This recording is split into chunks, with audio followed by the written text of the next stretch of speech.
Testing.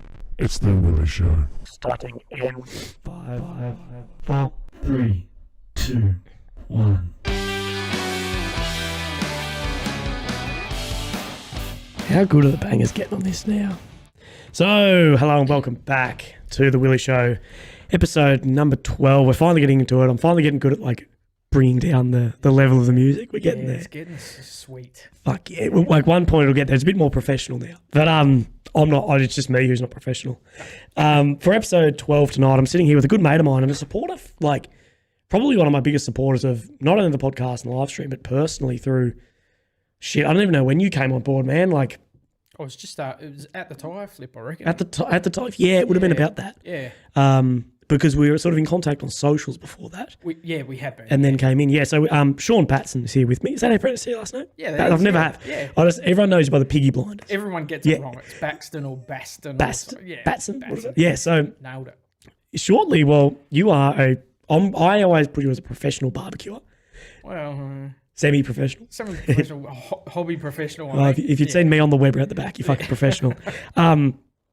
So about Sean's story, I'm just going to read off my phone here what he sent me because I'll never word this as well.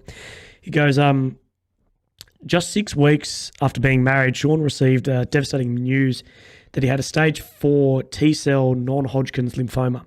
At this point, it also turned just 36 and had a 5-year-old daughter. Sean, he always talks openly and candidly about his treatment, the loss of friendships, the mental health associated with the cancer, the radical treatment, and also a really common one of survivor's guilt. And you have a bit of a weird take on some of this stuff that's really opened my eyes to a lot of tips you've given me through chemo. Yep. I remember probably one of the biggest ones you said to me was I'd fully arranged to die. I was fucking there. Yeah. And it just didn't go through. Yeah. It just didn't. And you sort of being, and I don't have kids, so I've never experienced, but telling your 5-year-old daughter at the time, look, Dad's dying, blah, blah, blah, getting all this in order. And then she's struggling to be well, what do you mean Dad's not dying now? Yeah. How do I, because it's very simple for them at the time, I guess. Yeah, it is. It's a difficult thing to explain to a 5-year-old. I'm fortunate my 5-year-old kind of understands a little bit more of the life things that not a lot of other kids get to experience. So I had to explain to my 5-year-old that, look, Daddy's really sick. I never told her I was dying. Yeah. Which at that stage, I don't think she wouldn't know what death was. Yeah. A bit of a hard thing for it, to explain to her. But I just said, Daddy's extremely sick. We don't know if Daddy's going to be around, for a long time. Yeah. Explaining that to her, just that, Daddy's really ill. We don't know if Daddy's going to get any better, but if Daddy doesn't get any better, Mum will still be here. So that was a really difficult thing trying to explain to her. Oh, mate, of course. And I've met your family, fucking. Yeah. Absolutely adore your family. She was screaming last time you met her. She had that tooth that fell out. Oh, she did too, the poor thing. Yeah. Oh. Your mum gave her an ice block. Yeah, she did too. Oh no, I might be thinking of yeah, that's it. Fucking oath, I'm all about those. Yeah. I love that shit. I was looking I might steal that off you. You don't want that. Yeah. So let's take us back to, the events leading up to your sort of diagnosis, going into getting, you knew something was wrong. Yeah.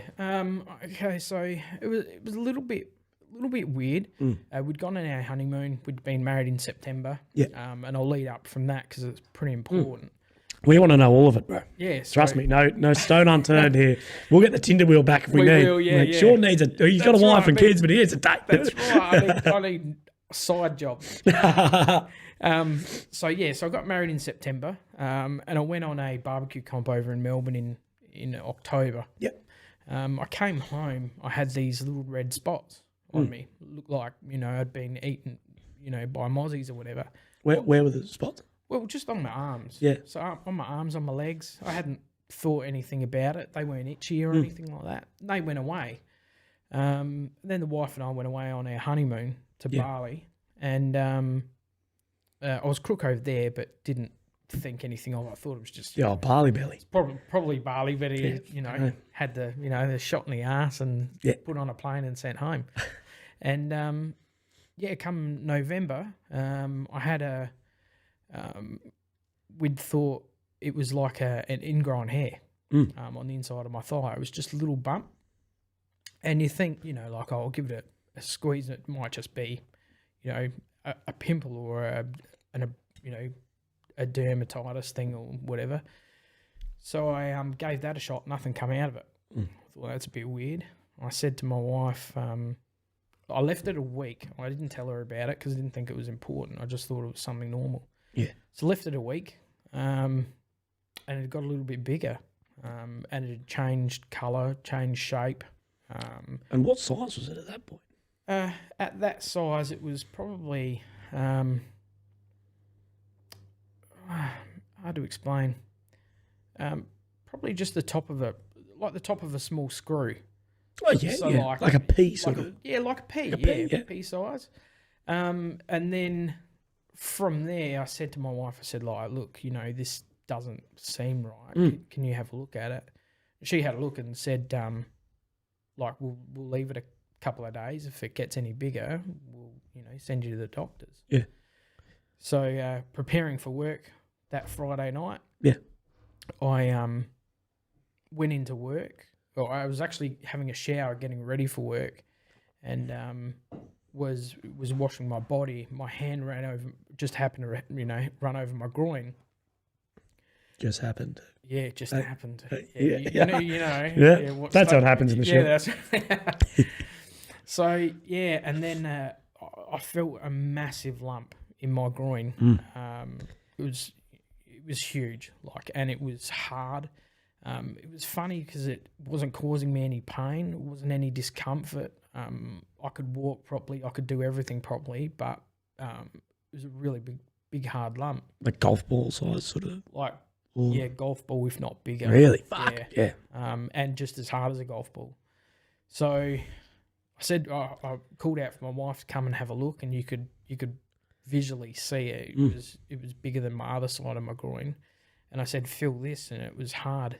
And she, at that point, it takes a lot to get me upset, but I was in tears because I knew something was wrong. Yeah, for sure. Something was seriously wrong. And she said, look, don't worry about it just yet. We don't know what it is. It could be anything. It could be whatever. So I went to work that night.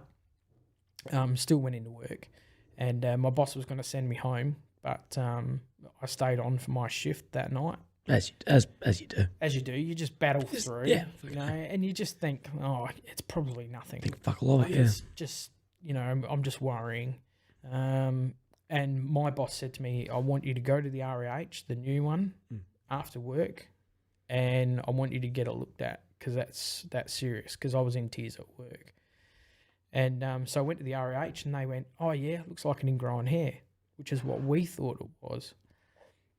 So they put me on antibiotics. Said if it's not any smaller by Monday, or it's gone down by Monday, it's just nothing. Well, Monday came around, went back to the GP, and it tripled in size. Oh shit! So this little lesion on my leg had grown probably 3 times as big.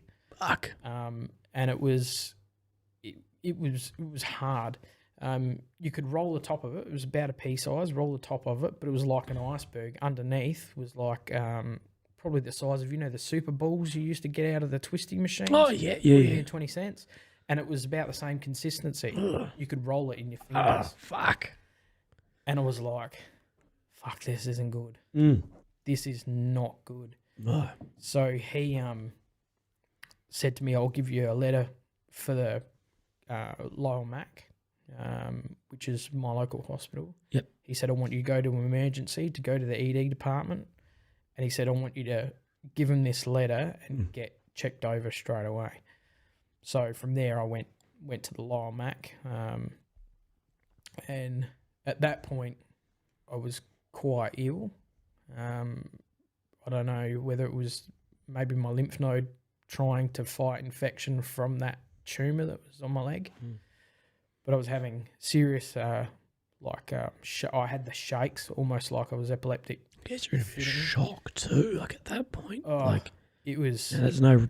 At that point, I still had no idea what was going on. like none whatsoever. And I was having the shakes. I was vomiting.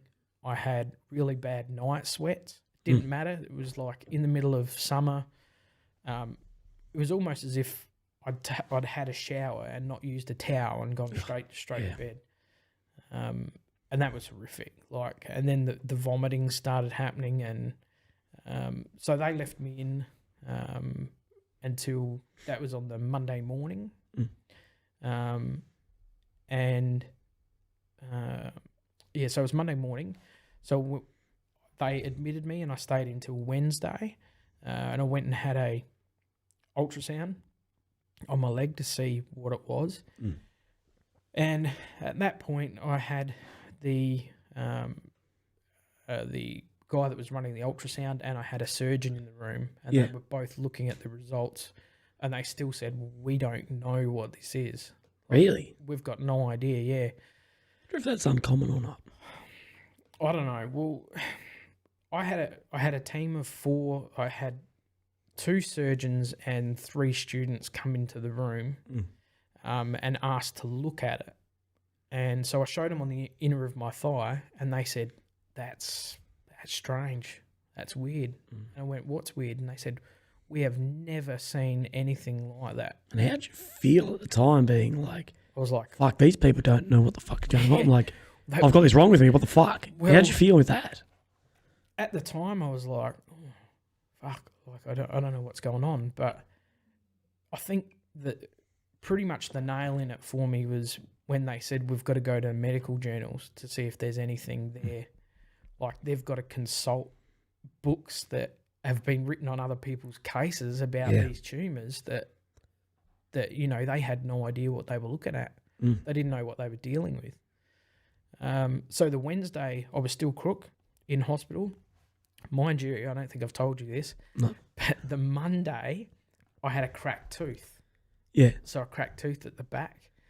So when I was discharged on the Wednesday, I'd booked myself in to get that tooth extracted. And by Thursday morning, I was back at the emergency department with, you know, like with a hole in my gum. Oh, yeah. And I collapsed at emergency. So they rushed me through to the emergency department, still crook. So here I am laying in the Lyle Mac, being admitted to hospital with a tooth that's just been extracted that I'm in pain from, and I've got the tumour on my leg. Oh, Jesus. So they took the tumour out on the Wednesday and sent me home. They said, you know, you should be fine. Sent it home for so they took it out to do a biopsy on it? Did they take the full thing though? Yeah, they took the full thing out. Yeah, 6 stitches. So, I mean, it was a pretty sizable tumour. Pop it out. Yeah. Okay. I even had to sign papers for them to keep it. Oh, yeah. They wanted to keep it, study it. So yeah, that's fair. So discharged on the Wednesday. I was back in hospital Thursday morning, sick again. My mum had taken me there, collapsed. And then I was admitted, and I didn't get the results for 8 days. So it was 8 days of being extremely sick. I was on IV antibiotics. I was on pain medication. I was on everything. The first couple of days, I can't really remember what was going on. Yeah. It was that stuff. But, the hard part was I had my folks there because they didn't know. They also didn't know what was going on. And the student haematologist, so the registrar, came in and said to me, mate, like, we've just got the results back from your biopsy. And I was like, oh, fuck, here we go. And what were you expecting before, to cut you off there, but what were you expecting it to be? Like, were you thinking this isn't... More, I was hoping. Yeah. I was hoping, like, this is just a skin lesion that they've taken out that they thought was cancerous, but I'll be okay. You know, I can go back to work next week kind of thing. Nah, he turned around, and I'll never forget the words he said. He goes, we were getting quite excited. And I went, why? And he said, because we thought this was a skin-based lymphoma. And he said, we thought it was localised to that area. He said, we've never seen anything like that. We were getting really excited. Fucking, can you, we'll sort of break this story up a bit. Can you go over what a lymphoma actually is for people? Okay, so it's a lymphoma is a cancer of the lymphatic system. So that's you've got lymph nodes that help fight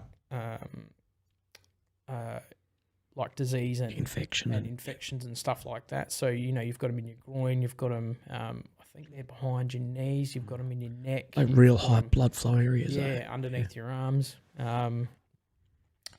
So yeah, he said to me that we were getting excited, that we thought it was, and he said, but unfortunately, he said, I hate to say it, but you've got lymphoma. And at that point, my next words to him were, so you're telling me I'm dying? Yeah, so straight up, I said to him, so in other words, you say, you're telling me that I'm dying. And he goes, well, you're not dying. He said, at the moment, you're living.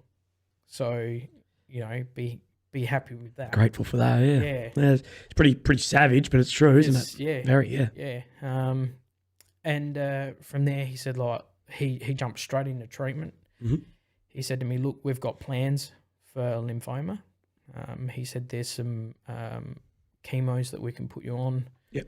There's different, he said, depending on where it is, there's different treatments we can do.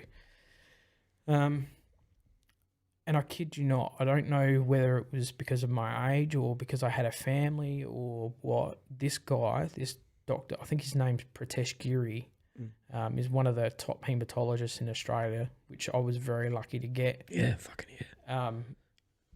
He rang the cancer centre, and this was in late November. They wanted me to wait till after Christmas, like New Year. I think they wanted me to start on the 4th of January or something. And he said, no. He said, within 2 weeks, you will have him starting chemotherapy. Yeah. So rather than put it off like they wanted to, 3 or 4 weeks, he said, no. He said, you will get him in and doing chemotherapy right now. He said, 2 weeks. He said, book him in. Fucking, what did you think of that? From from working, I'd only been in my job 4.5, 5 months. Yeah. From another job, so I felt like I was already letting them down, but, what can I do?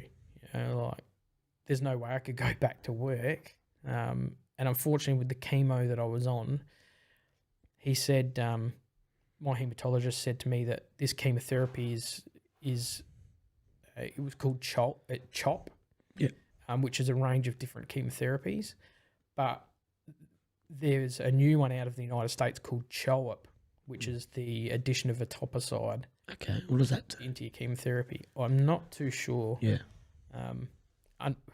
Not unfortunately, but I think the way for me to handle chemo was they pushed the paperwork in front of me and I just signed it. I didn't read anything. Didn't read. Right, that's pretty common. Didn't read side effects. I did the fucking exact same. Yeah. Nah. What do you do? You know my situation. I know your situation. Yeah. You do whatever the fuck you need to do. You do what you'll need to do to keep yourself fucking alive. At that point, you go like full survival mode. Like, okay, fuck it, I'm doing this. You do. Yeah. And they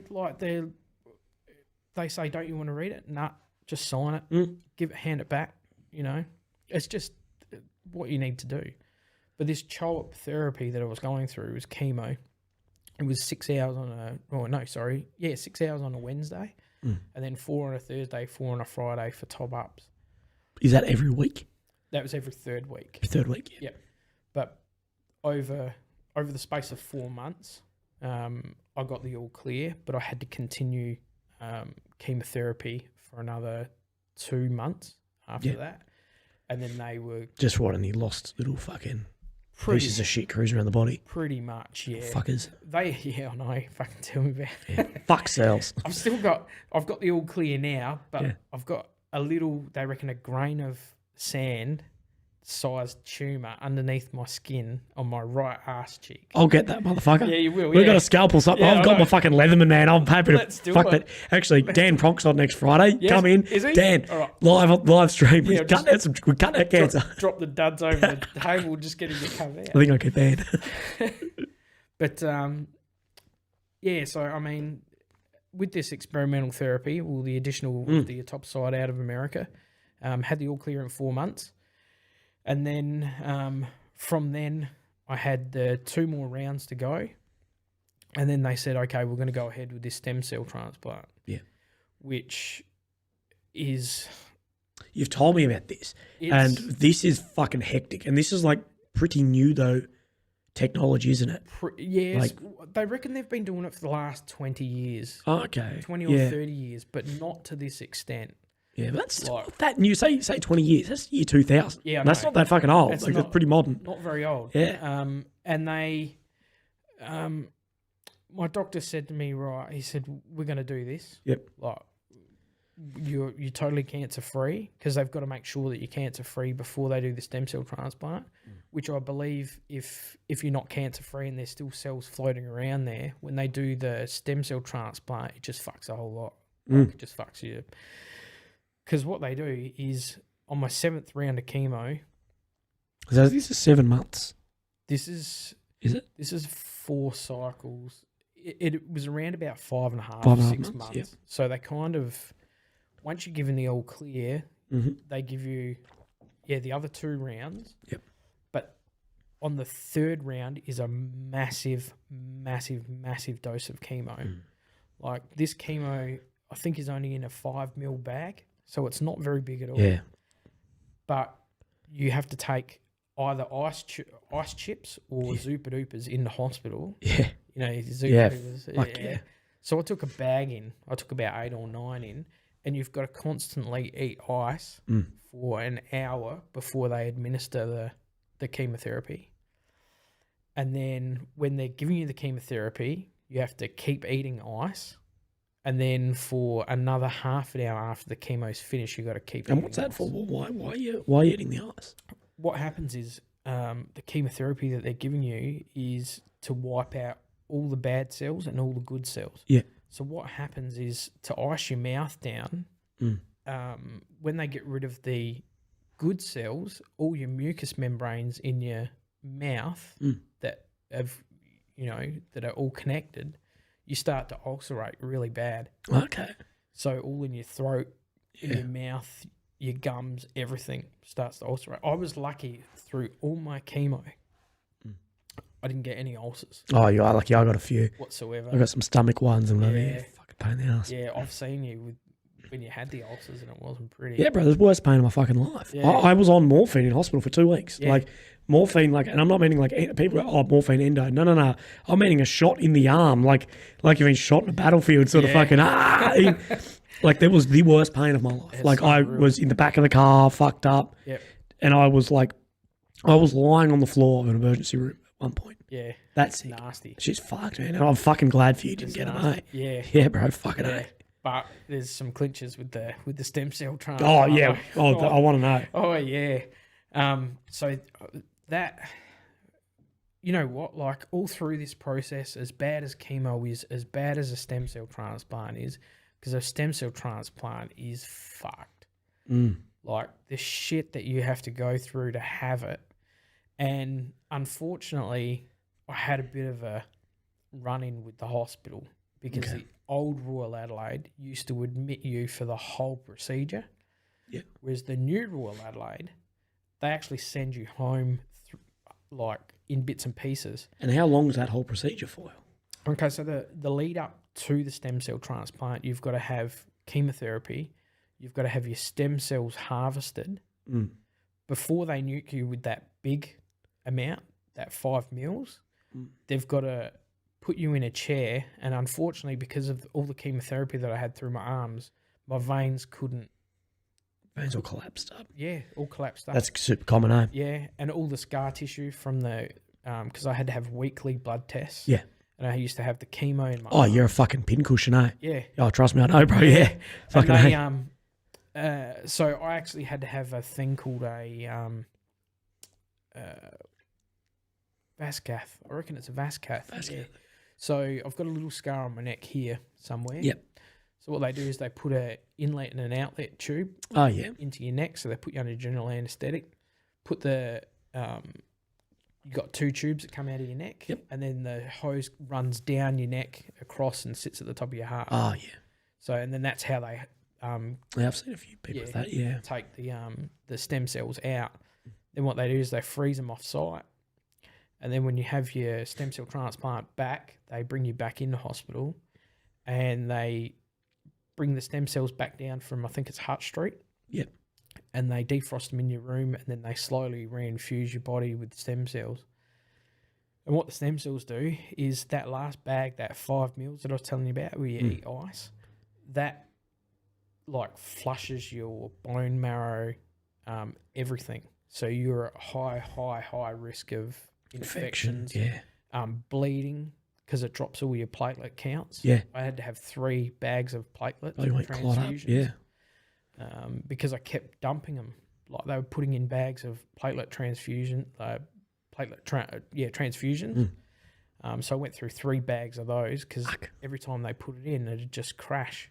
I think your platelet counts are supposed to be up in the tens of thousands or something. Oh, fuck knows, yeah. Mine were like down to 3. And at one stage, there was like, it wasn't even reading. Fucking hell, man. So that, and then that with low blood pressures as well. They were trying to get me to constantly drink water because my blood pressure was like crashing. It was just...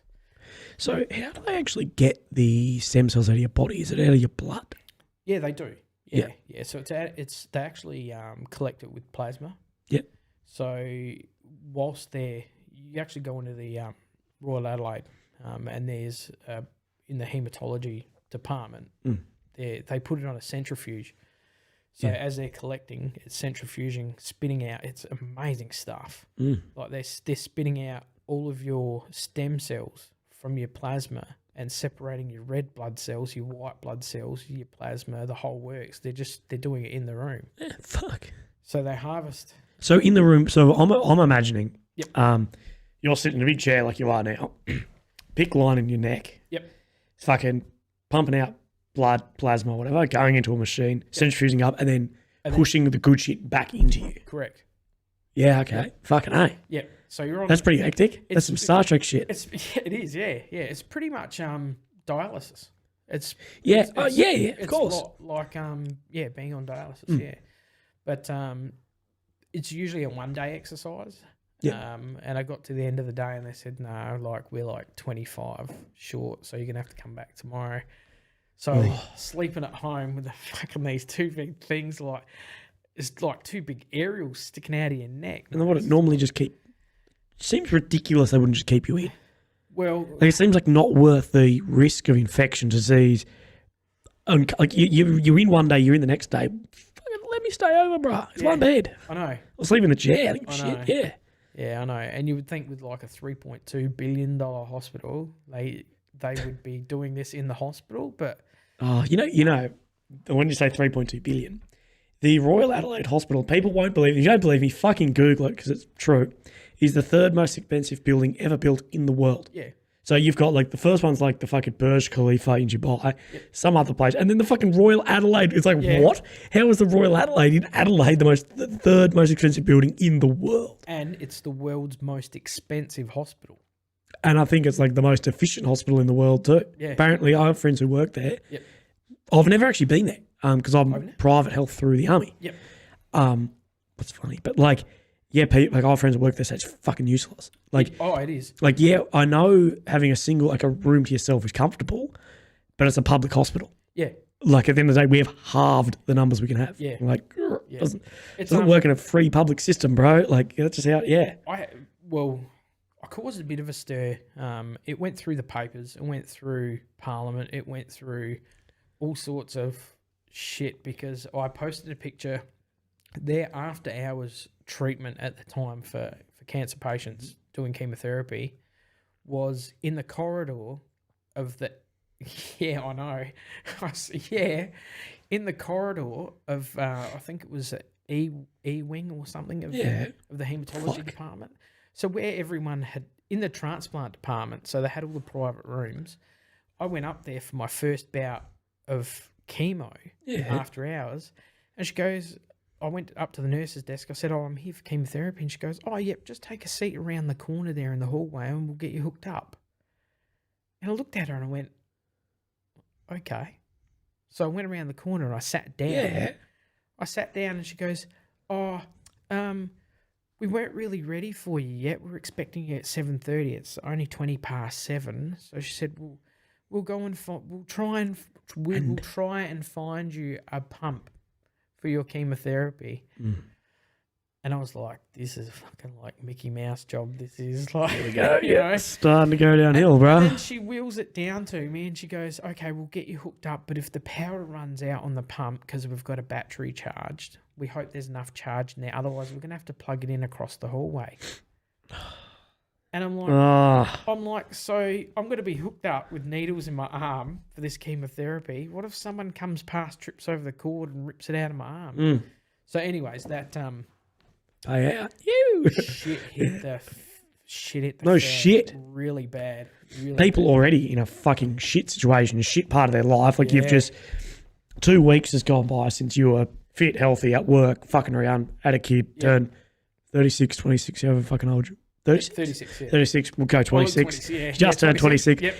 Next thing, you're in a shit part of your life. You're probably although you might have been in you might say good mental state, but you're a vulnerable mental state too. Oh, absolutely. Yeah. You're fucking incredibly vulnerable. And for them to be like, sit in this fucking hall, fuck off. Yeah. Like, and not to mention, I'm already compromised with all the chemotherapy that I've had. Yeah, there's people coming past sneezing and doctors and nurses and visitors and shit. Like 7:30 is not late. Like, to be honest, 7:30 is not after hours. It shouldn't be. At that point, yeah, it was after hours because they you actually this is the fuck thing that really annoyed me, right? So the Royal Adelaide Hospital, it was explained to me on my last bout of chemotherapy that the stem cell transplant will be done in hospital. You'll be admitted from the day you have that big bang of chemo to the end day. So you could be in hospital for 2 to 3 weeks. Yeah. Right? And that was at the old Royal Adelaide that I was reassured. So come to have it at the new Royal Adelaide, it was, oh no, we send you home. And I said, so what? You're going to give me that big bout of chemo that's going to wipe my immune system? You're going to send me home? I said, my daughter comes home from school picking up all sorts of shit. Yeah. I said, or I've gone to the supermarket and that's full of public, that's full of people sick. Yeah, bro, fucking oath.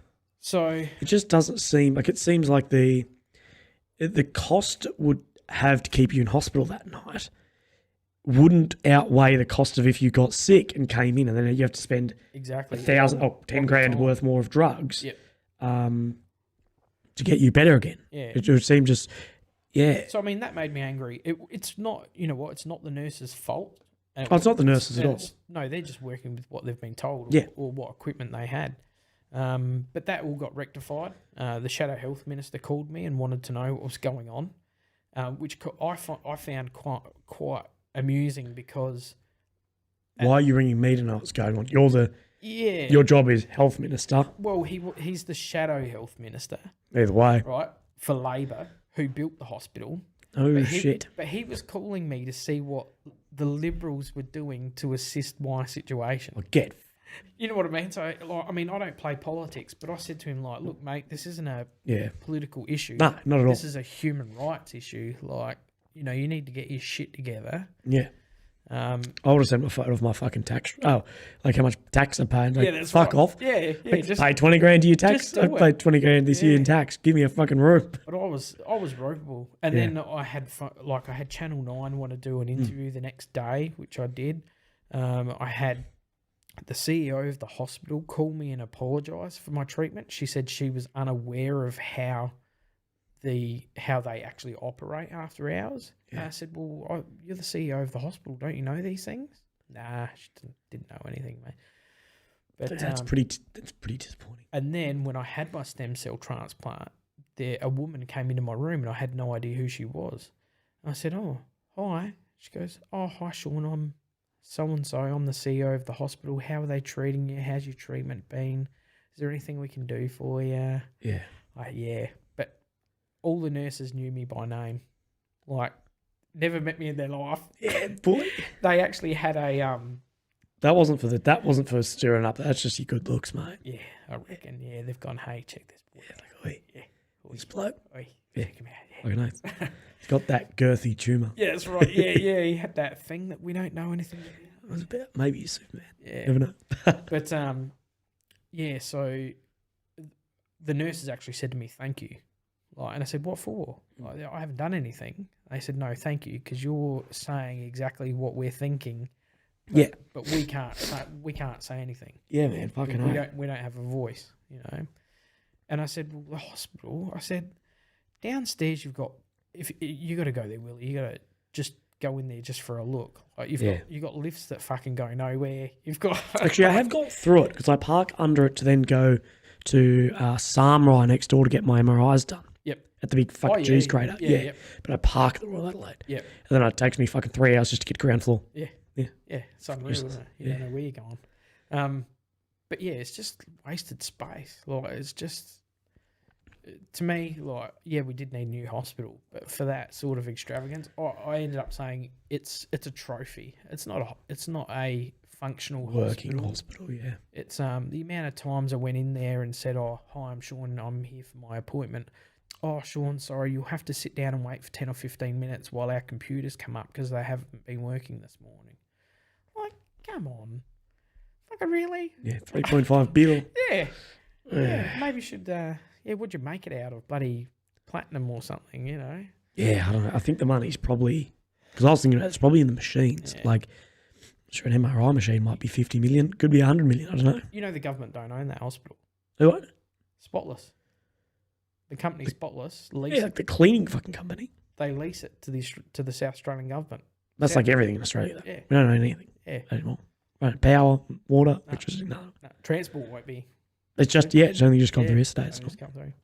Fuck. But anyways, so then I went for pre-staging, sorry, for my chemotherapy. They said to me, it's a when they staged me, they said it's a stage 4, which is pretty advanced. Fucking oath is advanced. That's it. Yeah, stage. Of course, advanced. You've got 4 stages. Yeah, stage 4 T cell non-Hodgkin's lymphoma. So, what does the non-Hodgkin's part mean? I know there's Hodgkin's lymphoma, Yeah. and then there's non-Hodgkin's lymphoma. I'm not totally 100%. Yeah, that's right. Yeah, I'm not. I mean, I've read up about stuff, but I haven't really. For me, if I read too much about it now, it kind of upsets me a Brings bit. it back. Yeah. Because I read about it and I go, fuck, man, I was so close. Like, Brother, fucking A. So close to. When I got the all clear, I hadn't seen any of my PET scans or my CT scans from my haematologist. And I said to him, "Hey, I've never seen how bad it actually was. You said it wasn't very rampant, but can I have a look at the scan?" And he goes, "Yeah, I'll bring it up for you." Brought it up on the computer. There's like black dots all over my You fucking light up like a fucking Christmas tree. Yeah, I did. Yeah, I said to my missus, I said, "You fucking watch this." I said, "I bet you'll light up like a Christmas tree." Yeah, and it was all through my neck, through my lower spine, through my right leg, which is funny because the lymph node on my left leg was up. The tumour was in my left leg, but there was no cancer in my left leg. It was all in my right leg. So what the fuck was the thing on your left leg? Well, the left leg was a tumour Yeah. that they excised, they took out. And the lymph node, I've only just recently had another scare. I've been 12 months cancer-free. But I went back for my 3-monthly checkup. Yep. And he felt around my groin. Yeah, boy. Wasn't a doctor. That's what I found out. It wasn't a doctor. It's the only touch. What the fuck are you doing here, cunt? Yeah. I just go there for the feel-ups. I've seen the start of this video on Pornhub. Jumps in there. White coat, yeah. You sit on the casting couch. Pornhub, what's that? Yeah, I don't know. I don't know. A boy's told me about it at work. Yeah, I bet, yeah. In the playground. Yeah, in the playground. Yeah. Yeah, so what was I saying? That it wasn't cancerous. You had another scare. Yeah, so I had another scare. 12 months on. Yeah, just recently. So 12 months on, went for the checkup, and he was feeling around. He goes, "What do you think about this lymph node?" Which was the one that was up. Yeah. And I said, "It's not causing me any dramas. Like, it doesn't hurt or doesn't cause me any issues or anything like that." And I said, it hasn't really gone down from day dot. Since I got the cancer, it hasn't gone down. And he goes, he said, your blood results come back from Monday, and he goes, it's a little bit irregular.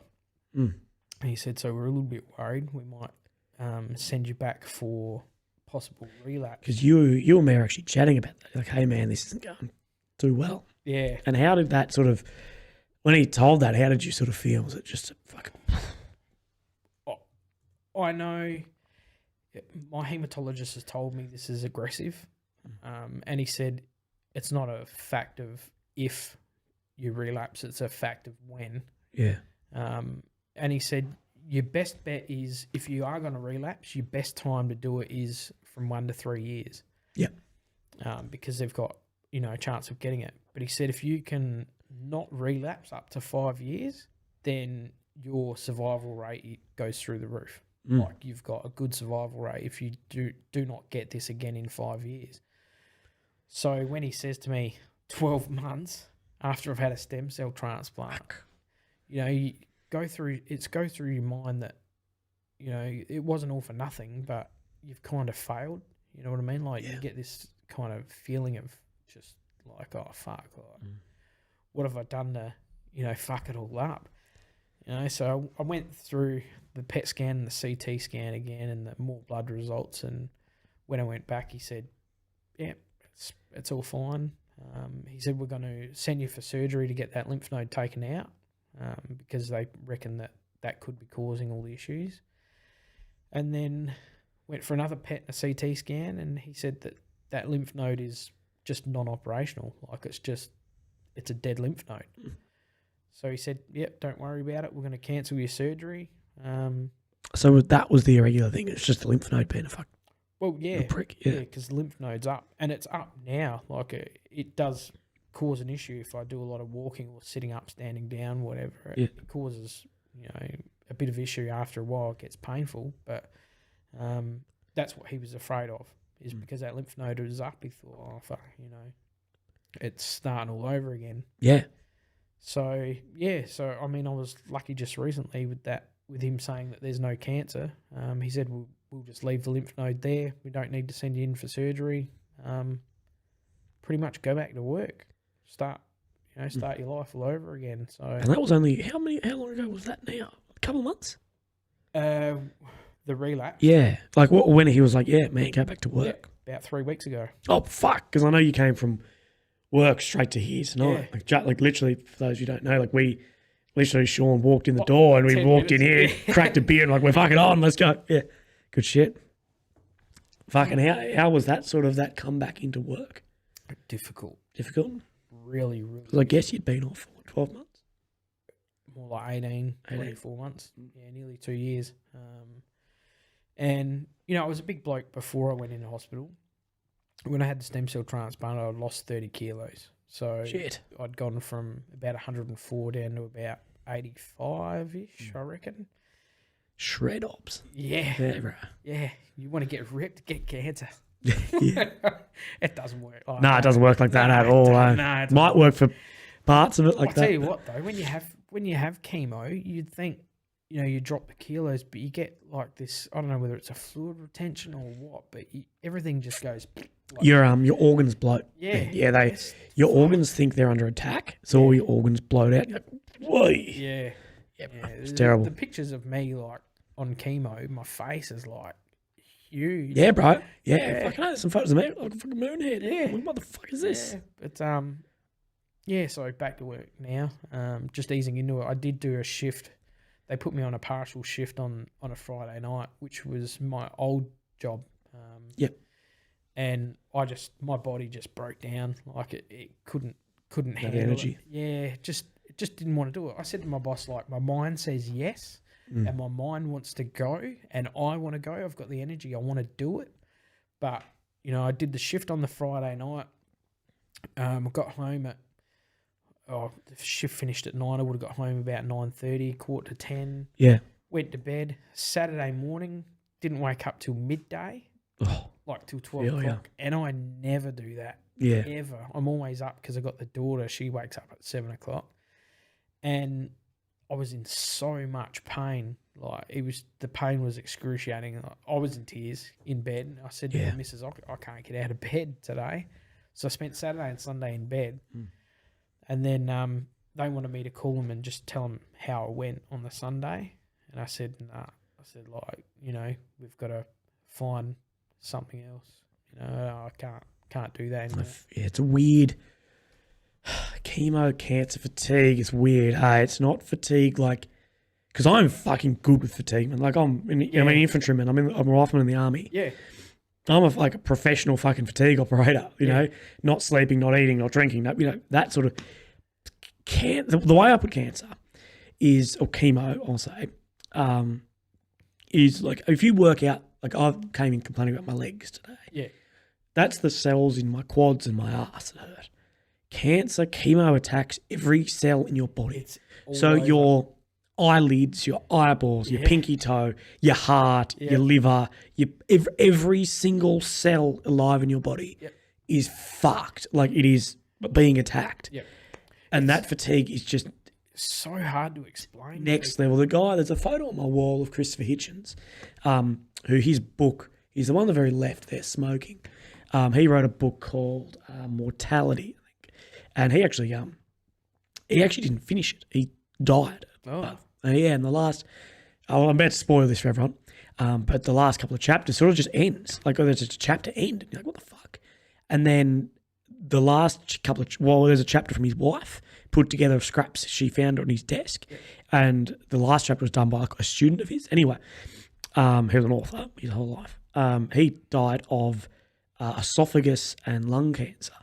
And he actually wrote, like, he's a known drinker, smoker. He's like, I've woken up like death a few times and this was something else. And it's true. Yeah. Like, it's so hard. The worst hangovers in my life, I mean, not alcohol, it's chemo oriented. Fuck off.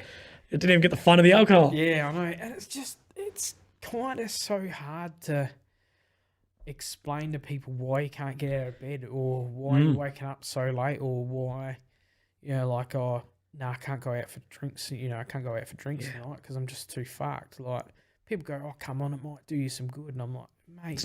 It's not like that, though. Like, I wish I could. Understand. I just can't, man. There was, like, through my cancer, I reckon from cancer, for the first 12 months, I was sleeping nearly all day. Yeah. Like, from, you know, I'd get up, I'd take a piss, I'd have some dinner, and then I'd go straight back to bed and I'd be asleep till the next morning. I actually remember you saying to me, and I've actually said this recently to a few, I actually most commonly get partners message me and be like, hey, like my partner's going through chemo, like what do you suggest? And I recently, actually only in the last few days, to someone that, well, you said to me during chemo, you're like, hey, don't set alarms, don't be like, I want to do this today. Like when you're awake, do whatever. But if you need to sleep. Yep. And, he's like, and you were saying, like, I don't care if you wake up at 10 and you're going to sleep at 15:15. Yep. Go the fuck to sleep. Yeah. Don't set an alarm at 8 and get up then, or at 6. Just sleep. Like, have this as the time your body needs, the time you need. And bro, that helped me out so fucking much. I think that was like 6 months in. Yeah. And although, you know, everything went fucking downhill for me from there, but like that did help me. And I had this pact of like, I'm not setting an alarm. I'm not setting an alarm for the rest of my treatment. Yeah. Fuck this. I'm done. Yep. I'm not setting an alarm. And it's, you know, there's truth in, I reckon, your body does a lot of its repairing when you're asleep. Oh, fucking A. So the more you sleep, the better it is. But, you know, I had this guilt where, you know, like I wasn't doing the dishes at home, or I wasn't cooking dinners, or I wasn't, you know, I couldn't drive for the first 12 months because they said this chemo will fuck you up. Like, do not drive on, you know, while you're having chemo. Yeah, bro. I was getting the actually the Leukemia Foundation were really good for me because they would pick me up, they would take me to chemotherapy, free, totally free. I mean, you had to wait. You didn't have to wait for them to pick you up, but you did have to wait around to go home because they had a certain schedule. That's a given, though, I guess. You know. Like, who cares? They were fantastic. Like, you know, when I couldn't drive, or even when I was crook, you know, they had sick bags in the glove box because they knew, you know. Yeah, bro. I think I've still got sick bags in the glove box in Mum and Dad's car. In the glove box, yeah, bro. Yeah, it was straight out of the Royal Adelaide, you know, out of the car park, and I was just, just hand me another bag. Like, man, I fucking. I don't miss it. I tell you, probably the closest thing I've got to PTSD is chemo. Oh, yeah. Like, even even you saying that, like getting in the car, sick bag, throwing up, literally like in my mind, like, you know, I'm not traumatized by it, but like flashbacks Just, of almost like it didn't happen, of like how fucking sick I was, man. And I don't know. Fucking horrid. I don't know if it's the same for you, but I have small little triggers and smells as well for me. Yep. Like if I go into a hospital and I smell that that floor cleaner smell, or The super hygienic sort of smell. or the like that sanitizing smell, Yeah. or you know, like even you know what? Even if I watch a show on TV like Grey's Anatomy or something, and I see people with like IVs in their arms and stuff, I just feel crook in my guts. Like, yeah, it's I had a funny one. I think I put on Instagram. I can't remember if I did or not, but I think I was 10 or 11 rounds, probably 11 rounds into chemo. And Mum, bless her soul, but went and got, because I was oral chemo at home. yeah. What I wish it was IV in the hospital, because you have to physically swallow it. Anyway, I was say 4 or 5 days, one round. And Mum went and got my drugs out of the pharmacy and walked past me, and I just got a glimpse of the plastic bag they were in. Yep. And I was gone. I was Really? I was just like throwing up, pain, aches, absolute like uncontrollably sick. Yeah. I was sitting there pretty good. Yep. Saw it and That's fine. light switch, fucking gone. Yeah. I could not physically smell those drugs again. Yep. I would throw up. Like I'd 100% be sick. It's a funny one, man. Like I know near the end of my treatment, I had 4 of these the drugs called temozolomide. Yep. I was on a pretty high dose. Some people are on 5 milligrams a day. I was on 400 for 12 months. It's fucked. Anyway, Mum knew I was sick and I couldn't see them. I was like, Mum, I can't view them. I can't see them. I can't smell. Like, and they're like, oh, we can't smell them. Like, Mum, Dad, we can't smell it. Yeah. And but I could. I think that may have been made up in my head. I don't know. Weird. And they had to get bits of tissue and like put the tablets in it, put a tissue on it, and no one could be in the room when I did it, and I could have no external sound. I had to like walk out into the kitchen and like literally just close my eyes, take the tablets and to the couch or just throw up or something. Like it's horrible, man. It is fucking horrible. Yeah. Like you go through that, I'm sure you would have, and this is sort of what I go on to of who have I become? Yep. I'm useless. Yeah, you still get. I mean, I still get triggers now that I think like, oh God, like just smelling stuff, you know, that reminds me of the treatment or seeing stuff on TV, you know, even like, I mean, I used to, when I had the cancer and when I was going through treatment, you know, stories about cancer and stuff on TV, I couldn't watch it. Like it broke me down, but now I'm a little bit more understanding about it. And through it's a bit easier to swallow, but yeah, it's a hard thing, man. Yeah. I'm a funny one, and I'm a bit old school in this. I just can't. I struggle with kids. Yeah, with cancer. Like yeah. Fuck, man. Like me, you know, fuck it. But like, you know, me and you, you know. But no. Kids. I mean, you're still young. For me, yeah, like, I got to the stage where, for me, I accepted it. I don't know where you stand, but I was at a point where, right, this treatment might not work. Yeah. And especially when I was getting phone calls at home saying, we've got your results back, you know, it's not good, or, you know, I'd have to say, is it good or bad? And they were saying, well, it's not good, but it's not bad. I know that something's wrong. Yeah. You know, I was at a point where I accepted that I could possibly die. Yeah. And the odds that I were given it was high. Like when I first got this cancer, they said I had a 20% chance of seeing 5 years. Yeah. If I had the stem cell transplant, I've got an 80 to 90% chance of seeing 5 years. Fuck, that's all right. That's pretty good. So it's still pretty good. I mean, we're now 2 years. Yeah. November 2017, I was diagnosed. So we're nearly a year and a half, nearly 2 years down the track, and I'm still kicking around. So Fucking hell. it's not bad. And it looks like you're getting back on your feet a lot too. I'm trying. I want to return to a normal as best I can. Well, you've lost a fucking shitload of weight. I was going to tell you this off air, but like, no shit, you've lost a heap of weight. Like, since I've seen you 3 months. Oh, a couple of months since we've seen each other. We've just been fucking about flat 3 out, months. bro. You've lost a shitload of weight. Yeah, tough. Real good. Yeah. Fucking A. Yeah. Back on that triggers, man. You know, a big one for me is there's I believe it's called as a Matchbox 20 song. Matchbox. Oh my god, Matchbox got 20 song, called 3 a.m. Yeah. And that's actually about him dealing with his mum with cancer. All right. It's actually about chemotherapy. Yeah. It's about his mum going through chemo. Oh, didn't know. Yeah. And when he's like, yeah, you could hear her, screaming, it's 3 a.m., she must be lonely. You should be awake, dealing with it. And the whole point of the 3 a.m. bit is he didn't know how to deal with it. He went out in the piss, drinking hard to 3 a.m. every night because he didn't know what the fuck to do. Yeah. I can relate to that as a trigger because when I was diagnosed, that's fucking what I did, man. I might get myself in trouble with some people saying this, but literally alcohol, casual sex, and like shit food got me through the diagnosis. So, like, bro, I'm telling you, I should be a fucking psychologist. Like, I'm not saying it's the best to keep, but you can't keep that up, that routine. Yeah.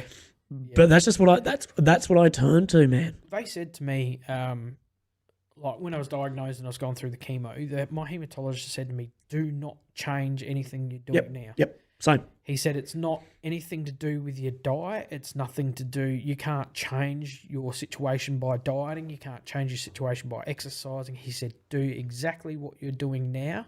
Yeah. And you'll get through it. And to me, like, I mean, I look back on chemo and I go, fuck, that was a breeze.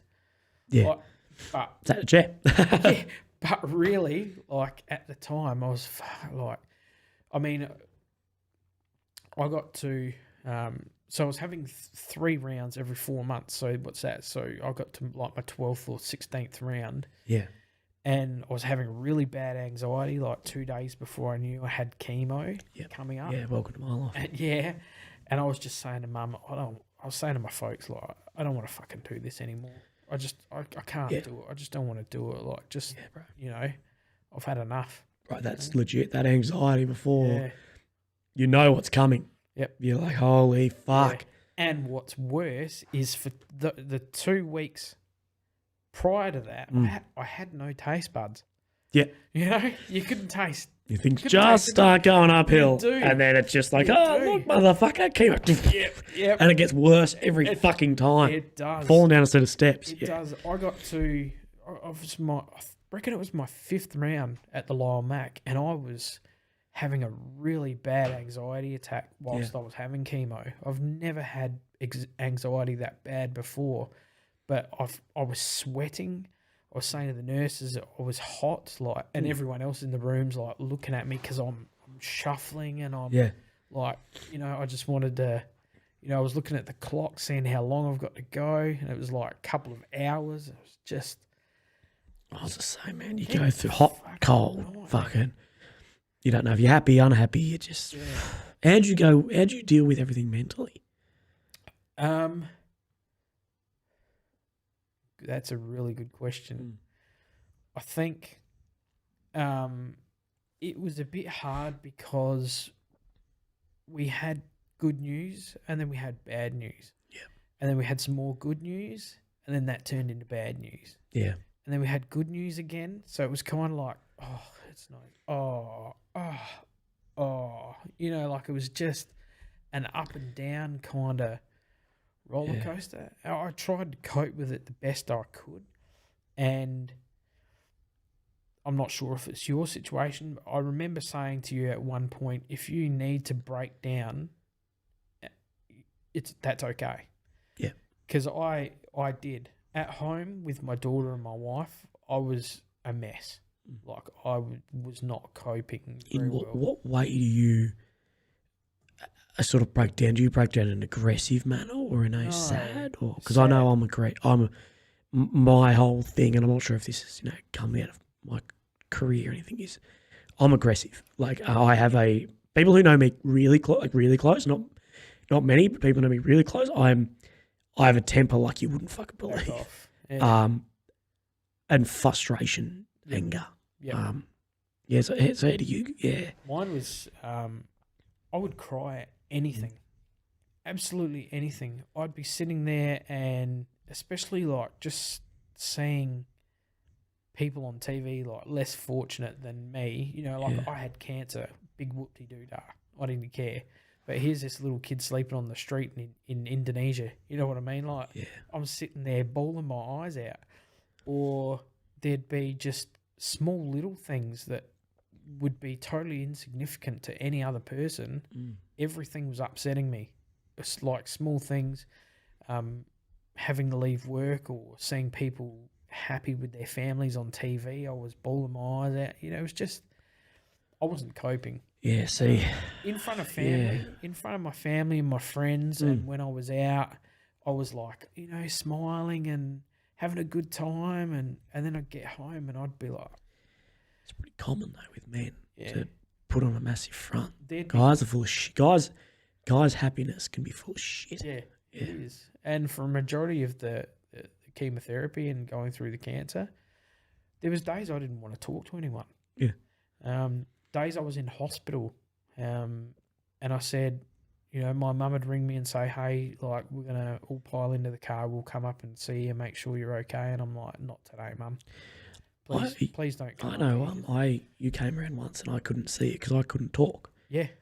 So I did chemo Monday to Friday. Yep. And from, say, that Wednesday through to the following Wednesday, Friday, so that full 9-day period or something, I couldn't talk. Like, I physically could not. I think it was, and we'll get into this next, once we finish the mental stuff. I'm not sure if it was something in my voice or my brain not having the capacity to actually put a sentence together. Conversation. Yeah. I didn't talk. Yep. And I think that's pretty hard on Mum and Dad being here with me and for 9 days. They're with me sitting there and I couldn't speak. You shut down. It hurt too much. It hurt to talk. Yeah. I barely text anyone. But that's the reason I put up posts on Instagram. Like, hey, look, I'll reply to all your lovely messages. Like, thank you. Yep. I can't type a message back to you. That Yeah. Well, I mean, I didn't start my Instagram until like not long before I got the cancer. Yeah. I think it was a couple of months probably. Which is the Piggy Blinders. Oh, it's actually Piggy Blinders, isn't it? Piggy Blinders. Piggy Blinders barbecue. Yeah. Look that up. Fucking excellent. Yeah. It's ripped off of the Piggy Blinders show. Yeah, it's epic. Like my favourite show ever. So good. My folks bought me this cap for when I lost all my hair. So yeah. And I lost everything. Fuck. Like I lost. Did you lose your hair? No, I lost nothing. Oh fuck. I lost my biggest physical changes when I got fat as fuck. It was epic. And then fuck yeah, look at this. All bought and paid for, son. But I lost my voice and it's still not the same. Yep. It's very, very crackly. Like I'm a little not that well at the moment. Yep.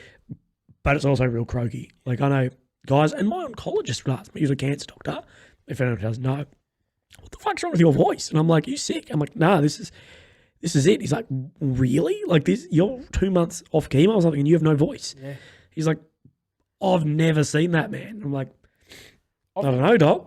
I've always had like a husky type voice, but I was also asked that because for months before I found out I had chemotherapy, I had a bad cough. Yeah. Like I would just breathe in, my lungs would crackle and I'd cough. I found out that that's actually a sign of lymphoma. Oh, bullshit. Is a constant cough. Yeah. Just on that too, we actually had to move houses because my lymphoma was that bad. We were in a 2-story house. I couldn't get up the stairs. Oh, no shit. Yeah, of course. So I was living downstairs in the lounge room. You mentioned that to me. They'd put a queen-size bed in the lounge room, which wasn't great for when guests come around. You know, you've got to sit in the lounge room with me in bed. In my undies, buddy. I think you've been here when I've been doing that before too. And I wasn't even on chemo. Just hungover. Help. So how did your daughter deal with seeing you go from dad she knew to dad bald? What a trooper. Sick. Yeah. She handled it like, at the time she would have been, I think she was 4.5, 5. I mean, she was only when I was 6, she was at kindy, so she hadn't even started school yet. But she was going in and telling all the kids at class, like, and the teachers, like, my daddy's got lymphoma. Or no, she called it lymphona. Lymphona. Oh, shit. And he's having chemotherapy. She was just like, there was one, like, and it the teachers, oh, stop. Yeah. Well, yeah, they're like, oh, you know, like, I was going in for a Christmas, you know, Breakup sort of thing. yeah, Christmas, what I call Christmas concert, Oh, yeah. chemo, Yeah. brain fade. Yeah, I still fucking got hell. that too. I can't even think of like Let's shake it. simple words. So I went in there and they're like, oh, you know, we'll get you a seat and you can sit down. And because I couldn't even stand up for long periods, energy just sapped out of me. But yeah, she was amazing. There was one time I'll never ever forget, and for some reason I don't know whether other cancer patients have felt it, but my chemotherapy, I could feel spots on my body that were in more pain than others. I used to get extremely bad back pain, neck pain. I used to ice pack my back or put heat packs on my back or my neck, and I'd be bawling my eyes out. I sort of think because I was experiencing the same, I reckon it's actually a stress-related soreness more than... Yeah, I'm not sure though. But it's funny because the spots that were sore on my body, and when I was having chemotherapy, when I went and had a look at the PET scan, were the spots bullshit. where I had the cancer. So I don't know whether it was the chemo attacking the cancer, and I could feel it working. Pretty good odds of that, yeah. Yeah, but there was one time when I rang my wife at work, and she doesn't drive, so it's hard for her to come home. But I rang my mum. She lives at West Lakes. Yeah. I'm out north, so it's about a half hour, 40-minute trip out. Yeah. And I was in bed, excruciating pain. My daughter was home with me at 4:30 at the time. So I rang mum, rang my wife, said, you got to get home because I am not in a good way. I'm not very good at all. And this is when I was downstairs. And my daughter, 4:30 at the time, she goes, Daddy, I'll fix you up. I'll look after you. And she goes and grabs a book. Yeah. And she brings it back and she jumps on the bed and opens up the book, and she didn't know words at the time, but she was reading like a once upon a time, and she's stroking my head. She's going, it's all right, Daddy. It's okay. I'll look after you. Bless her, At 4:30, man, like... What a fucking gem. Which made me even more emotional because she's like... And then my mum come in the door and she saw my daughter sitting next to me. I'm laying down, bawling my eyes out. She's stroking my head, saying, Daddy, it's going to be okay. Like, you're going to be all right. My mum walks in the door and she's bawling her eyes out. But she's been amazing. Like, I don't know any other 4.5-year-olds. No, man. She's now nearly 7, but she understands. She knows. And I've said to her, Daddy might get sick again. Yeah.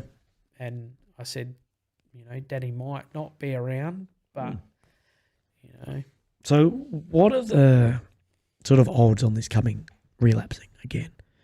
Now that you've had that second relapse, what's it looking like? I didn't have the second relapse, so I've had the so you had the cancer. scare, but yeah. I had the scare, but having I've got to have that check-up once every 3 months. 3 months, yeah. And like I said, it's been a thing of it's not a matter of if, it's a matter of when. So chances of it coming back, because the T cell non-Hodgkin's lymphoma, A and B cells are more common and more easily treated, I believe. My hematologist said to me T cells are rare. They're more North America, Europe type way, not seen in the Southern Hemisphere very much. That is. I don't know. But he said different climate, it is extremely different diet. Yeah, probably. He said it's extremely aggressive. So he said it's just a matter of when. It's not a matter of if, really. Yeah, that's pretty hard. Yeah. I can relate to you on that one. A bit of a ticking time bomb, eh? Yeah, well, yeah. And how do you go day to day with that? Does that change the way you plan or change what you do? I'm not... Like yourself, you can't let cancer run your life. Yeah. You know it's going to come back. Like, I mean, I don't have cancer now, but I've still got that tumour in my ass that I've got to keep an eye on. Yeah. You know what I mean? Yeah, like, yeah. And he said if I see that pop up, you know, if it comes, because it's under the skin, it's only a grain of sand. He said if that gets any bigger or comes up on the skin, call us immediately because we'll get on top of it. He said we'll cut it out. We'll give it radiotherapy or whatever. Give it a zap. Yeah, give it a zap. But you can't let cancer run your life. Like, No, because then you become a victim of it. And I put a thing on Facebook tonight about that. Like, if you're a victim of something, that's all you become. You're just a victim. Yeah, of it. Yeah. that's right. You need to make it sort of your bitch. Yeah. It's and I'm at a point where I don't want to harp on the fact that I had cancer. I want to make people more aware of. I could not find anyone through organisations. I won't say who they are, but they have like buddy systems where you can get together with people and talk over coffee about your cancer and whatnot. But like yourself, your brain cancer is totally different to my lymphoma. I can't understand your brain cancer, and it's hard for people to understand lymphoma because they're both totally treated in different ways. They're totally different cancers. I mean, you can empathise with each other because you know what each other's going through, but they wanted me to do these buddy things with cups of coffee and stuff, but I couldn't find anyone that was in my similar situation. So especially isn't it? My haematologist said to me 20% of people get to where I've got to, which he was talking about the stem cell transplant. He said people with my lymphoma and my T-cell non-Hodgkin's lymphoma, it's very rare that they'll do a stem cell transplant.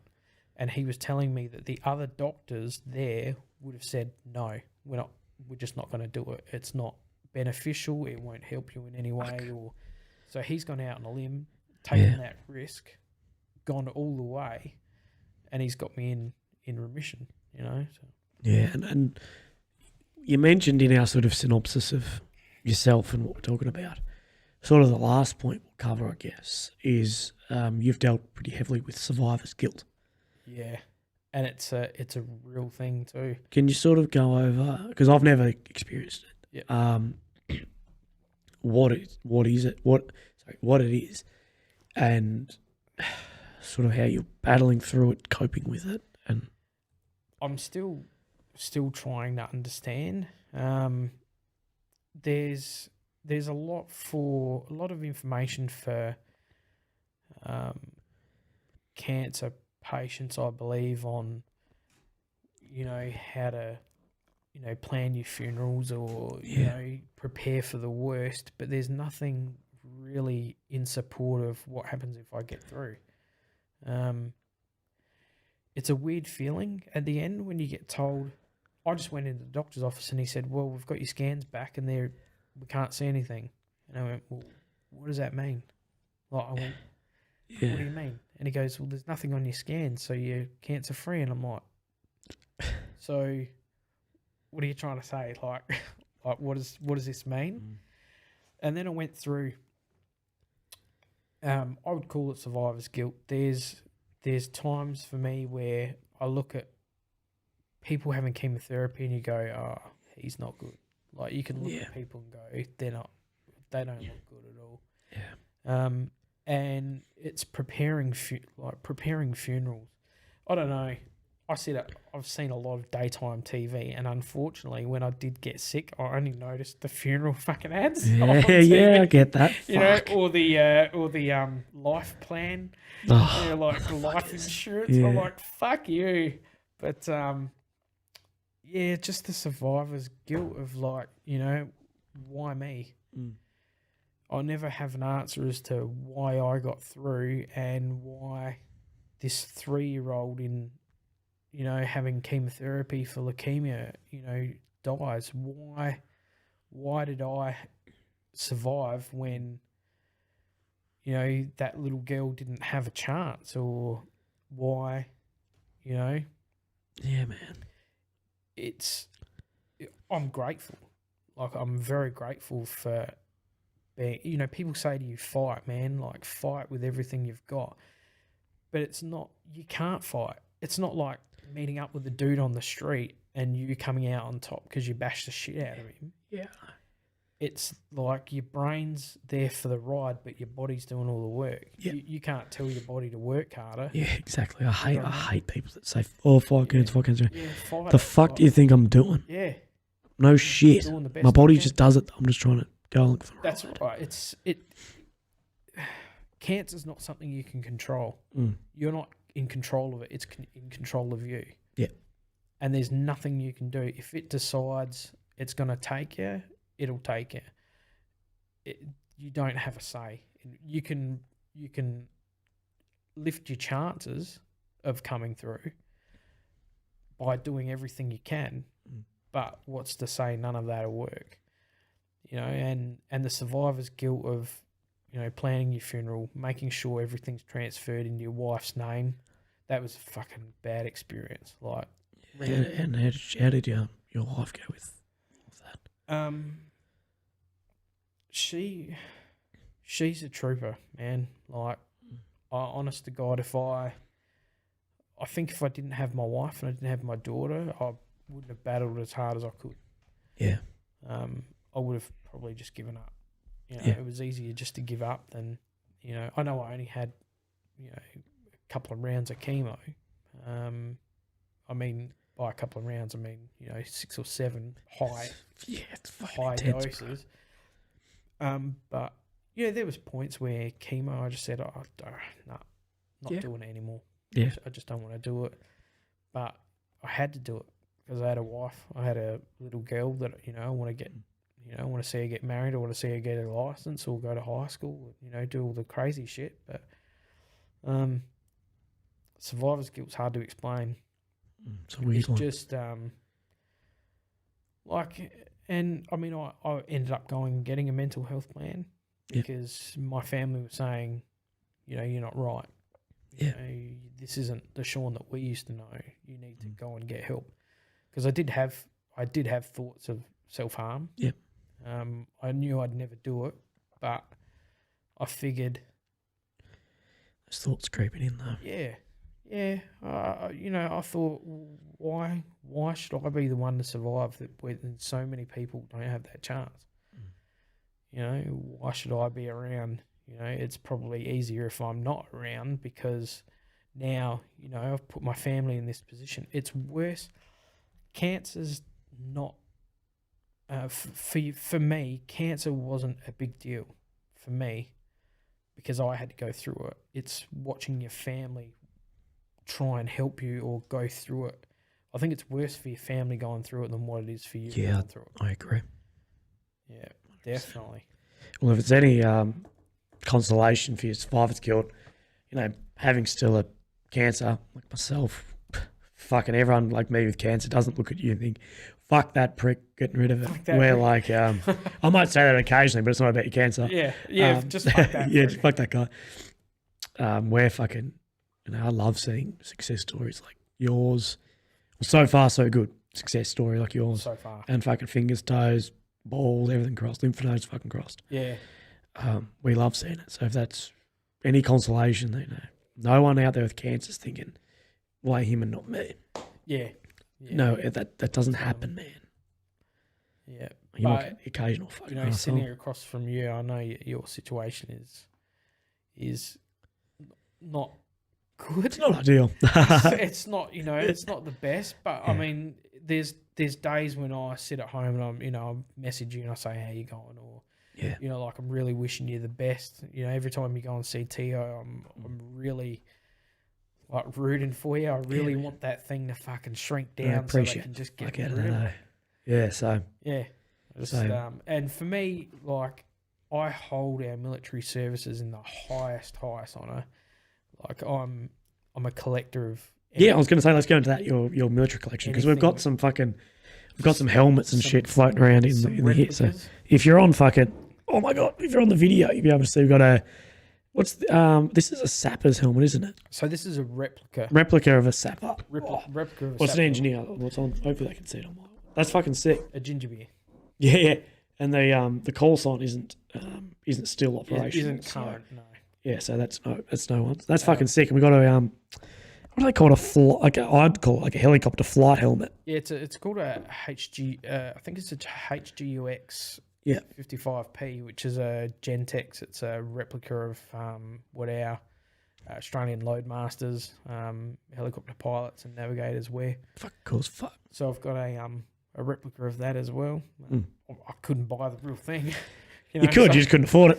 It's actually a motorbike helmet. It's a motorcycle helmet.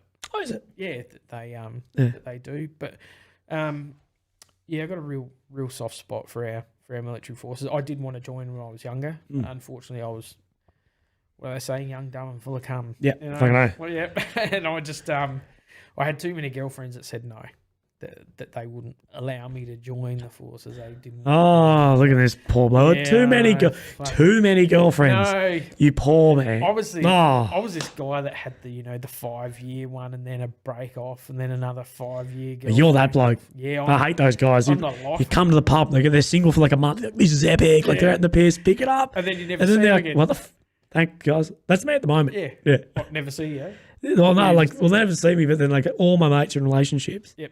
And I was like, boys. You're like, no one to go. Well, that's not fun anymore. Like, it used to be like coming to the lunchroom, like, oh, guess what I did last night, or this or that. Now I'm sitting there like, what'd you do, Willy? I'm like, nothing. Like, what'd you guys do?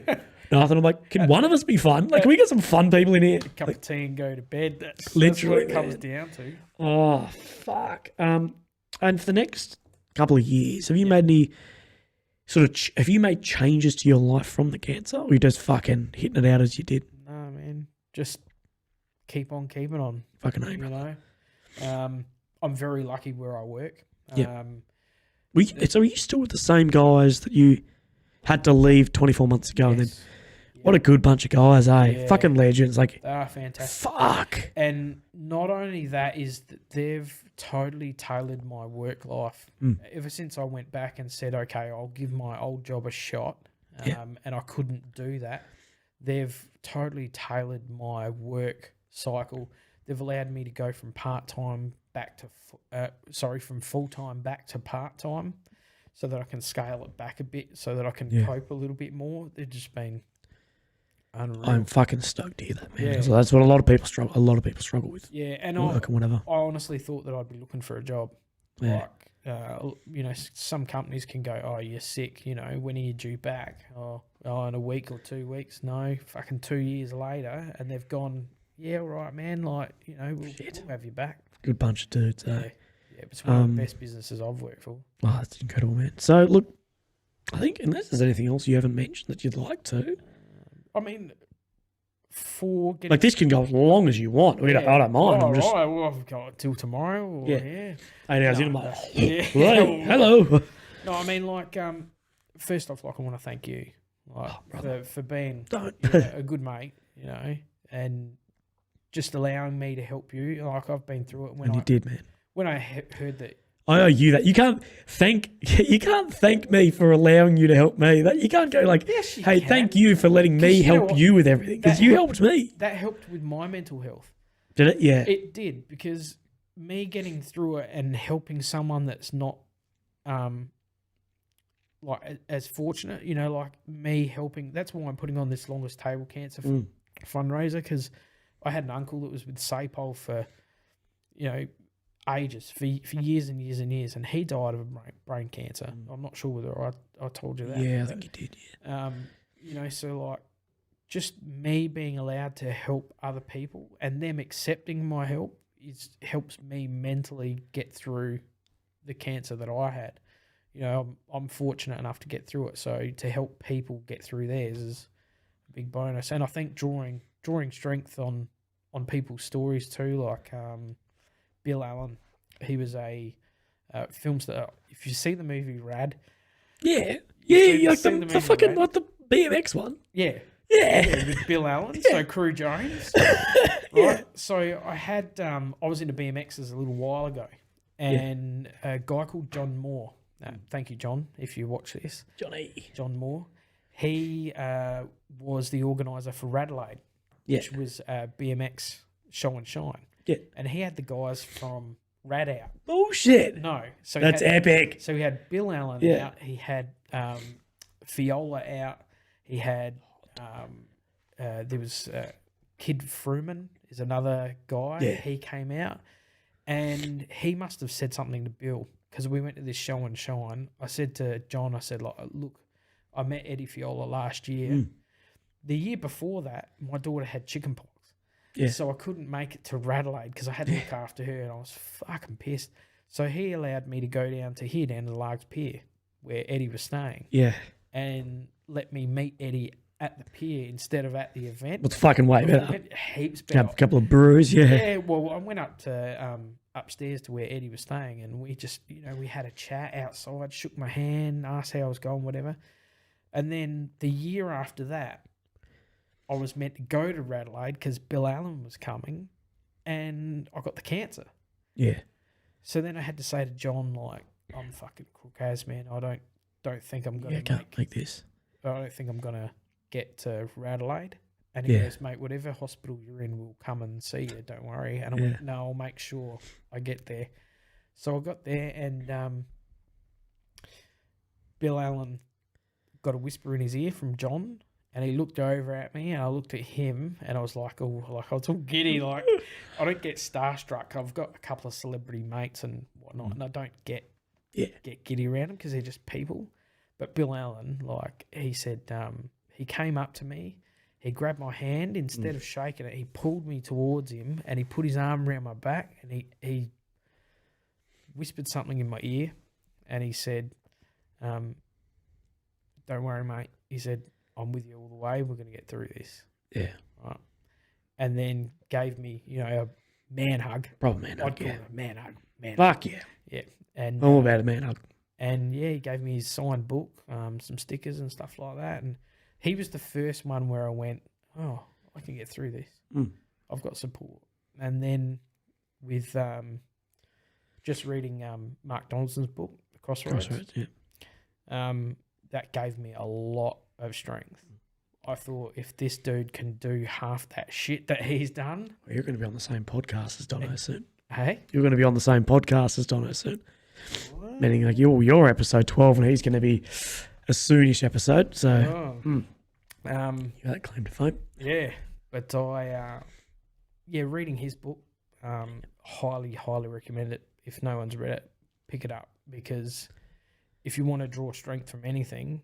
hearing what he went through life and turning his life around into what he become, he's a cornerstone for the defence and for anyone that's with adversity, for sure. Donna's a fucking legend. He is, and I've spoken to him a couple of times on Instagram, and he's one of the nicest guys I've ever met in my life. Like, he is, honestly, and I think people don't believe me in this because they're like, oh no, you're just saying that. But no, he's honestly one of the nicest guys ever I've ever met. I met him for about 2 minutes, I reckon, at a book signing when he came here from Marion for his Crossroads. And he did a short talk beforehand and then signed books. And we've got a mutual friend that we know.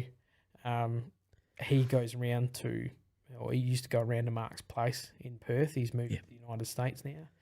And we're both collectors. And I said to him, oh, so-and-so says hello. And Mark goes to me, you just tell him to fucking just slow down with his shit, all right? Just just stop collecting stuff. But yeah, he's a good bloke. Yeah. But there's a lot of people, before we cut it off, my folks, I'd be nowhere without them. Support from yourself, support from, I'd like to say support from friends, but we were going to touch on that. Oh, we can if you want. We don't have to finish up there. We can go into that, man. Yeah. Honestly, I'm not looking at timing. I'm just making sure everything's running well. All right. I was a bit unfortunate. A lot of friends who I thought were lifelong friends or friends had been for many years just abandoned me.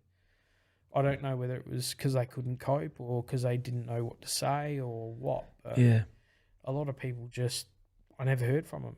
I would have thought, even seeing them at the supermarket, I know that they've seen me, but they just beeline around me, not say anything, like not ask how I was doing. Or, I've had similar. I just don't understand whether people are just awkward and they don't know what to say or how to approach it or what. But it's kind of like you just lose friends, and it was immediate. It wasn't as if you tape it off. It was like you never heard from them ever again. I was the same. I lost plenty of friends. But then with the barbecue, yeah, those guys fucking amazing. Like, Yeah. I can't thank them enough for what they've done. Fucking legends, eh? Barbecue saved my life. Really? You know, and it sounds stupid, but it did, because it's something that helped me with my treatment. Although I didn't cook for probably a good 10 or 12 months when I was going through chemo, I couldn't stand the smell of cooked meat or anything like that. Especially I couldn't fucking taste it. Yeah, it's not worth it. No, it's not. Feed me some shit. Yeah. But it was just a funny thing. Like, I just never heard from him again. Yeah, I was the same, man. But I've But I've made better friends yeah, than they ever were. exactly. Yeah. Honestly, I had this, maybe it's me, maybe I need to do something. And then my whole attitude now is going, no, fuck you. Yeah. I'm the Fuck same. you. If you honestly left me at the most vulnerable, shittest point of my fucking life, fuck you. Yeah. Fuck off. I don't want any part of your fucking life. Yeah. You're a piece of shit. And the worst thing is though, when they're going through something, you're there to help them. Yep. And they're always the ones. The ones who fuck you the most are the ones who you helped the most. Yep. And then as soon as it swings back onto them, Don't want to know. Yeah. don't want to know. I had friends, I lost friends too with my Instagram stuff when I started getting rid of traction with it. Yep. Not that much. Like, I've got 13,000 followers. That's not that much. Like, Compared to these other Compared like, to influencers or influencers, yeah. Yeah. And I had friends literally just tall poppy syndrome, the fucking, you're too good for us now. I remember driving, none of the army boys did that, just other friends.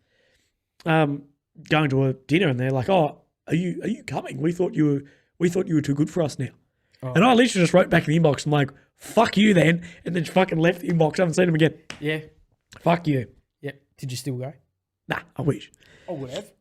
Nah, because what happened was it was some fucking bullshit that it was like they only booked for like 6 people. Yep. And I was like going, and they're like, oh, we only booked for 6. Like, I guess we can pull you up a seat. I'm like, well, yeah, I was always coming. Like, Yeah. what are you on about? Like, I always come. Yeah. There's no if buts or maybes. What do you mean? And then it's like, oh, we thought you were too good for us now, blah, blah, blah.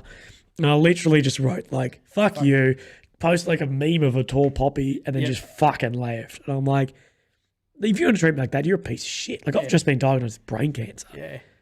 And I had a few people like, oh, you can't be a prick just because you've got cancer. And I'm like, But you wouldn't have brain cancer if you drank that water. yeah. You need to drink that Fuck water. those people too. You need more of that water. Oh, I can't talk about that at the moment because I know. that's processing at work right. for me. Oh, Um, yeah. but, well, for me, even I was angry. Bruh, You saw my meme. there were some of the pretty soda stream. high profile people. Text, I'll tell you about it after this. Yeah, right. Um, We'll talk. yeah, but My people know your people. yeah, nah, definitely not like that. Anyway, Sean, thank you so much, brother. Thanks for having me, man. And from me, for this last 8 months since we met on social media, we met through social media and then just become good mates out of it and everything. I can't honestly thank you enough. No, you don't need to thank me. And I think you coming over and, talking to even my parents and shit about it and explaining all these, he will get sick like this and this is, whatever. And it ends. Yeah. Helped me and my family so much and I I'm glad. Yeah. honestly can't thank you enough. And you're loved by my fucking parents. Oh, thanks. So, Thanks. not as loved as much as your daughter is, but mum. As you? As much as you? Nah, my mum loves your daughter. Oh, does she? Yeah. She's the daughter she never had. Yeah. 2 boys. I'll bring her around. She can knock another tooth out. Yeah, for sure. So thank you so much, man. Thanks, Normally I end with a handshake, but I've been a bit sniffly. I won't get you sick. You don't have those fucking platelets. Yeah. Yeah, no, we're all back to normal now, so we're right. Oh, we're good. Easy. So for those of you who listened, particularly those on the live stream, this episode 11, Sean Batson, fought, bet cancer. Absolutely amazing guy. Helped me out a lot. Particularly those on the live stream, thank you so much. And if you've watched this on YouTube or listened to Spotify, Google Podcast, I really hope you did enjoy it. And a massive, bigger thank you to Sean. Yeah, thanks. And if you'd like to check out any of the later episodes from anyone, we go through everything. I've gone from veterans to celebrities to cancer and sleep and mental health, everything. Bloody good show. Cover everything. So enjoy it. So this is episode 11 for the Willy Show with good mate Sean. So thank you, brother. Appreciate it, man. Thanks, mate. And let's